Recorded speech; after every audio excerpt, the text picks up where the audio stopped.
నీ ఉపయోగించి జనములను ఆశ్చర్యములను ఆ గ్రామం చూసి ఎంతైన దృశ్యం బాయిది చేసెను నీ సేవ ప్రతిఫలమిచ్చావు ఓ దేవా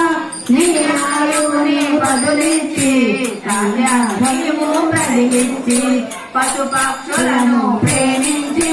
ప్రేమతో వాటిని లాలించి జీవుల పైన మమకారం ఇష్టమయాని వ్యవహారం నీ ద్వారములో నిలచితిని నిన్నే నిత్యం కొలచితిని అభయమునిచ్చి రోగుమయ ఓ శివుడేశాలయామయ ధన్యము వారో మాయ నీలో నిలచను శ్రీ సాయి ఈదుని మంటల వేడికి పాపము పోగును తాకిడికి కాలం ఆపిడి భక్తుల నీవు పోషితికి